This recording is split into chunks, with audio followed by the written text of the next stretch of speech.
नमस्कार साथियों, मैं अजय कुमार। तमिलनाडु में करीब 39,000 फैक्ट्रियां हैं। आंध्र प्रदेश में करीब 16,000 फैक्ट्रियां हैं। हरियाणा में 10,000, कर्नाटक में 14,000, पंजाब में 13,000 और गुजरात में 31,000 फैक्ट्रियां हैं। और इन सभी राज्यों से बड़ी आबादी बिहार की है और बिहार में करीब 13 करोड़ के आसपास लोग रहते हैं। मगर बिहार में फैक्ट्रियों की कुल संख्या महज 3,000 के आसपास है। यह मैं नहीं कह रहा हूं, यह बिहार का इकोनॉमिक सर्वे कह रहा है। बिहार के ज्यादातर घरों में गरीबी इतनी भयानक है कि नौजवानों को 10वीं और 12वीं और मुश्किल से ग्रेजुएशन पास करने के बाद कमाई की चिंता बहुत ही ज्यादा सताने लगती है। कास्ट सर्वे से यह आंकड़ा निकल करके आता है कि बिहार के 34% परिवारों की मासिक आमदनी 6,000 रुपए से कम है। ज्यादातर नौजवान जीवन काटने लायक नौकरी की तलाश में बिहार से पलायन करने के लिए मजबूर हो जाते हैं। पलायन के आंकड़ों से पलायन की पीड़ा शायद ना समझ में आए, मगर फिर भी साल 2011 की जनगणना के मुताबिक बिहार में 7% से ज्यादा आबादी रोजगार के लिए बिहार से बाहर पलायन कर चुकी है। आंकड़ा 14 साल पुराना है, तो निश्चित तौर पर इसमें बढ़ोतरी भी हुई होगी।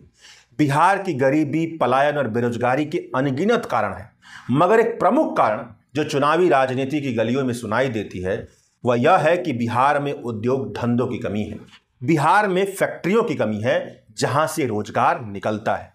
बिहार विधानसभा चुनाव 2025 में अपनी मजबूत दावेदारी करने वाला हर एक नेता जैसे तेजस्वी यादव, प्रशांत किशोर, सब बिहार में उद्योग धंधों की कमी पर लगातार बोल रहे हैं और यह कह रहे हैं कि पिछले 20 सालों से बिहार में नीतीश की सरकार है, 11 साल से केंद्र में मोदी जी की सरकार है, फिर भी बिहार में उद्योग धंधे और फैक्ट्रियों की संख्या कम क्यों? ऐसा क्यों है? तो चलिए इस वीडियो में हम इसी विषय पर बात करते हैं कि आखिरकार बिहार में फैक्ट्रियों की हालत क्या है, उनकी संख्या क्या है और इनसे कितना रोजगार निकलता है। बिहार की साल 2024-25 के इकोनॉमिक सर्वे के मुताबिक बिहार में रजिस्टर्ड मैन्युफैक्चरिंग सेक्टर के योगदान की जानकारी annual survey of industries ASI की तरफ से पेश की जाती है। मैन्युफैक्चरिंग इंडस्ट्रीज को फैक्ट्री में मापा जाता है। साल 2022-23 की एनुअल सर्वे ऑफ इंडस्ट्रीज के मुताबिक बिहार में कुल 3,307 फैक्ट्रियां हैं, जिनमें से 2,782 ऑपरेशनल हालात में। मतलब बिहार में 3,307 कुल कारखाने हैं, जिनमें से चालू कारखानों की संख्या 2,782 के आसपास है। साल 2013-14 से बिहार में फैक्ट्रियों और ऑपरेशनल फैक्ट्रियों की संख्या कमोबेश 3,000 के आसपास रही है। इसमें 200 से 500 की संख्या में कमी और बेसी होती रही। मौजूदा वक्त में सीमेंट, चूना, प्लास्टर यानी नॉन मेटेलिक मिनरल प्रोडक्ट्स की फैक्ट्रियां बिहार में ज्यादा है। करीब 1234 फैक्ट्री इन क्षेत्रों से जुड़ी हुई हैं। इसके बाद फूड प्रोडक्ट से जुड़ी हुई फैक्ट्रियों का नंबर आता है।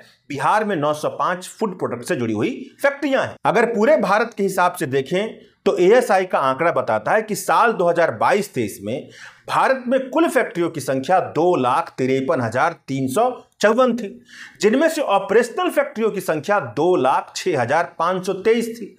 यानी भारत की 140 करोड़ की आबादी में बिहार की आबादी करीब 13 करोड़ के आसपास है। प्रतिशत के हिसाब से देखें तो 9% के आसपास है, मगर भारत में कुल फैक्ट्रियों में बिहार की फैक्ट्री का हिस्सा केवल 1.3% के आसपास।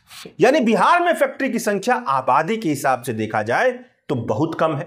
गुजरात और तमिलनाडु की आबादी 7-8 करोड़ के बीच में है, मगर तमिलनाडु में कुल रजिस्टर्ड फैक्ट्रियों की संख्या 39,000 है, गुजरात में 31,000 है। यानी बिहार से कम आबादी वाले राज्यों में बिहार से 10 गुना ज्यादा फैक्ट्री लगी हुई है। अब यहां कोई कह सकता है फैक्ट्री छोटी या बड़ी भी हो सकती है, तो केवल फैक्ट्री की संख्या से बिहार के उद्योग धंधों का अंदाजा तो नहीं लग सकता है ना। तो इसका जवाब यह है कि साल 2022-23 में बिहार की सभी फैक्ट्रियों के भीतर लगे फिक्स्ड कैपिटल की कुल कीमत तकरीबन 32,000 करोड़ के आसपास थी। फिक्स्ड कैपिटल का मतलब यह समझिए कि फैक्ट्री के बुनियादी ढांचे पर जो खर्चा होता है, मशीन, जमीन, प्लांट आदि पर जो पूंजी खर्च होती है, वो फिक्स्ड कैपिटल के अंतर्गत आती है। बिहार में जो यह खर्च है वह भारत की सभी फैक्ट्रियों ने साल 2022-23 तक फिक्स्ड कैपिटल पर जितना खर्च किया है उसका मात्र 0.78% है। मतलब आबादी का हिस्सा 9% और फिक्स्ड कैपिटल पर खर्चा 0.78%। बिहार की सभी फैक्ट्रियों से जो आउटपुट प्रोड्यूस होता है, मतलब जो माल निकलता है, वह भारत की सभी फैक्ट्रियों के आउटपुट के प्रोडक्शन का मात्र 0.98% है। मतलब ये आंकड़े साफ इशारा कर रहे हैं कि बिहार में फैक्ट्रियों की हालत बहुत कमजोर है। अब सबसे अहम सवाल यह है कि इन फैक्ट्रियों में कितने लोग लगे हुए हैं, कितने लोगों को रोजगार मिलता है। तो बिहार के तकरीबन 2700 रजिस्टर्ड ऑपरेशनल फैक्ट्री में 1,35,000 लोग लगे हुए हैं। 1,35,000 लोगों को काम मिला है। अब इसे बड़े संदर्भ में ऐसे समझिए कि बिहार की कुल आबादी 13 करोड़ के आसपास है। बिहार के साल 2024-25 के इकोनॉमिक सर्वे के मुताबिक बिहार की 15 साल से ऊपर की आबादी में 53% आबादी के पास रोजगार है।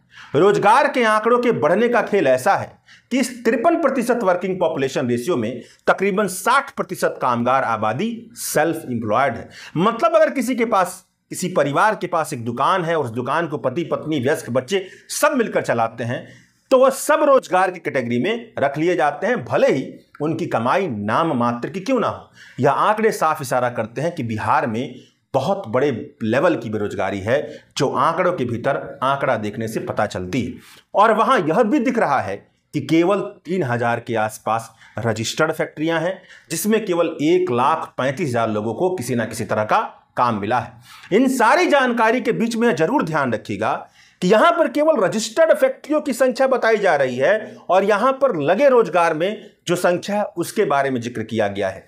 बिहार के अनौपचारिक उद्यम की बात यहां नहीं की गई है, मतलब इनफॉर्मल एंटरप्राइज की बात यहां पर नहीं की जा रही है, जहां का हाल बहुत ही ज्यादा बुरा है। मगर आंकड़े स्पष्ट नहीं है तो व्याख्या स्पष्ट नहीं हो पाती है।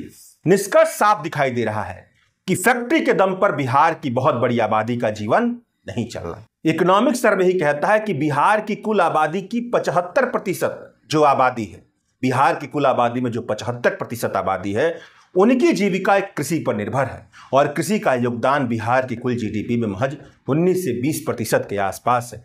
यानी बिहार के कृषि क्षेत्र से बिहार का जीवन चल रहा है, मगर कृषि से लोगों को पेट भर खाने के अलावा शायद ही कुछ और मिल पाता हो।